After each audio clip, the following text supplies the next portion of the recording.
بسم اللہ الرحمن الرحیم۔ السلام علیکم تھرڈ ایئر۔ آج ہم تاریخ اسلام کا لیکچر نمبر 2 کو ڈسکس کریں گے، جس میں ہم نبی کریم صلی اللہ علیہ وآلہ وسلم کی مکی زندگی کے بارے میں ڈسکس کریں گے۔ سب سے پہلے ہم دیکھیں گے کہ خاندان نبوی صلی اللہ علیہ وآلہ وسلم کے حوالے سے دیکھیں گے کہ جب پوری دنیا میں اندھیرا چھایا ہوا تھا اور گھٹا ٹوپ اندھیروں میں پوری دنیا بھٹک رہی تھی، تو اس وقت اللہ تعالیٰ نے اپنے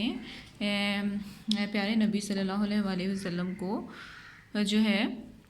نور ہدایت پہنچانے کے لیے سرزمین عرب کا جو ہے وہ انتخاب کیا، اور جو ہے وہ ان کو اس کے مرکزی شہر مکہ کے معزز ترین قبیلہ قریش کے خاندان بنو ہاشم میں جو ہے وہ پیدا فرمایا، اور آپ کی جو ولادت باسعادت تھی وہ جو ہے وہ 12 ربیع الاول کو جو ہے وہ 571 عیسوی کو جو ہے ہوئی، اور اس کے ساتھ ہی آپ صلی اللہ علیہ وآلہ وسلم کا جو بچپن تھا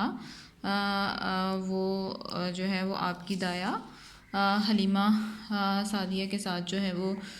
گزرا، جو کہ بنو حوازن کی ایک شاخ بنو سعد سے متعلق تھیں،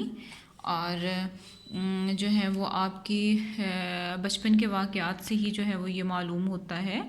کہ آپ کے نزول مسعود کی برکت سے جو ہے وہ مائی حلیمہ جو تھیں ان کے ہر کام میں جو ہے وہ برکت پیدا ہو گئی تھی، اور آپ جو تھے ابتدائی 5 برس تک جو تھے وہ آپ صحرا میں ہی جو تھے رہے تھے، اور اس کے بعد 6 برس کی عمر میں آپ کی والدہ جو تھیں وہ آپ کو سب سے پہلے آپ کے والد کی قبر پر جو تھی وہ زیارت کے لیے لے کر گئی تھیں، ٹھیک ہے۔ اس کے علاوہ آپ نے جو ہے وہ سب سے پہلے حرب فجار میں جو ہے وہ شرکت کی۔ حرب فجار جس کو فاجروں کی جنگ بھی کہا جاتا ہے، جو کہ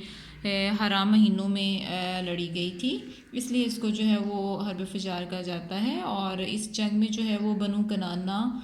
اور جو تھے اور بنو حوازن جو تھے وہ ایک دوسرے کے خلاف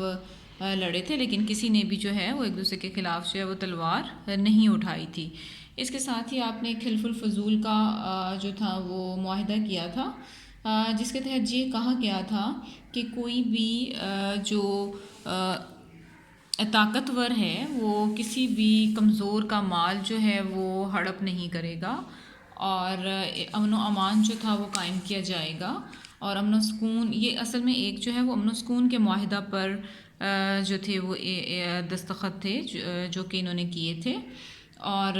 اس میں باقاعدہ طور پر یہ کہا گیا تھا کہ امن و امان برقرار رکھا جائے گا، مسافروں کی جو ہے وہ حفاظت کی جائے گی، اور غریبوں کی امداد کی جائے گی، مظلوموں کی داد رسی کی جائے گی، اور کوئی شخص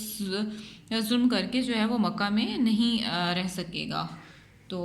اس وجہ سے اصل میں یہ جو معاہدہ تھا اس کے 4 ارکان تھے، جو کہ فضل، فضالہ، مفضل اور فضیل تھے۔ اسی وجہ سے یہ جو معاہدہ تو حلف الفضول کے نام سے جو ہے وہ مشہور ہوا۔ اس کے علاوہ آپ نے جو ہے جب تجارت کا کام شروع کیا تھا تو آپ کو آپ کی تجارت کی وجہ سے، تجارت میں دیانتداری کی وجہ سے، آپ کی آنیسٹی کی وجہ سے آپ کو الامین کا لقب جو تھا وہ دیا گیا تھا، اور آپ جو تھے آپ نے تجارت میں بہت ہی زیادہ کامیابی کے ساتھ کام کیا تھا، اور جو ہے وہ آپ اس کے علاوہ جو ہے وہ آپ نے حضرت خدیجہ کے ساتھ جو ہے وہ تجارت میں شرکت کی پیشکش کی تھی، اور آپ منافع میں عام لوگوں سے زیادہ حصہ دینے کا آپ نے وعدہ کیا تھا، اور آپ انہی کے مال لے کر جو ہے وہ ملک شام بھی جو ہے وہ گئے تھے۔ اس کے علاوہ آپ کی جو شادی ہے وہ 25 سال کی عمر میں حضرت خدیجہ سے ہوئی تھی، جبکہ اس وقت ان کی عمر جو تھی وہ 40 سال تھی، اور یہاں پہ ایک پہلو جو ہے وہ بہت ہی پرکشش ہے کہ آپ نے اپنی جوانی کے 25 سال کو بالکل بے داغ رکھا تھا، اور جس ماحول جو اس وقت کا ماحول تھا اس کے مطابق جو تھا وہ آپ کا جو ہے وہ طرز عمل نہایت ممتاز تھا، اور آپ کی جو شادی تھی حضرت طاہرہ سے ہوئی تھی، جن کو اپنے سیتے کردار کی وجہ سے طاہرہ کا لقب جو ہے وہ کہہ کر پکارا جاتا تھا۔ اس کے علاوہ آپ نے بہت ایک فراست کا مظاہرہ کیا، یعنی آپ نے بہت ہی عقل مندی کا ایک جگہ پہ مظاہرہ کیا، جب حجر اسود کو نصب کرنے کا ٹائم آیا تو اس وقت تمام قبائل کے درمیان آپس میں جو ہے تنازع بن گیا تھا کہ کون جو ہے وہ اس کو حجر اسود کو جو ہے نصب کرے گا. تو اس وقت انہوں نے یہ فیصلہ کیا تھا کہ جو بھی حرم میں سب سے پہلے داخل ہوگا وہی اس کو نصب کرے گا. تو جب آپ صلی اللہ علیہ وسلم سب سے پہلے حرم میں داخل ہوئے تو یہ فیصلہ ہو گیا کہ آپ ہی اس کو نصب کریں گے، لیکن آپ نے اس کو اس طریقے سے ہینڈل کیا کہ آپ نے کہا کہ ایک چادر بچھا کر حجر اسود کو اس پر رکھ دیں اور تمام قبائل جو ہیں وہ اس کو آپس میں ان کے سرداران اس کو پکڑیں تاکہ سب کی پارٹیسپیشن ہو جائے، اور اس کو اٹھا کر آپ نے اس کی جگہ پر جو ہے وہ رکھا، جس کی وجہ سے تمام قبائل کے درمیان آپس میں جو ہے وہ خطرہ، لڑائی کا خطرہ جو تھا وہ ٹل گیا. اور اس کے علاوہ آپ نے جو ہے وہ 40 سال کی برس میں جو ہے وہ آپ نے نبوت کا جو تھا وہ دعویٰ کیا تھا، اور جس کے بعد جو ہے وہ جو ہے آپ نے کھلم کھلا جو ہے وہ اسلام کی تبلیغ شروع کر دی تھی.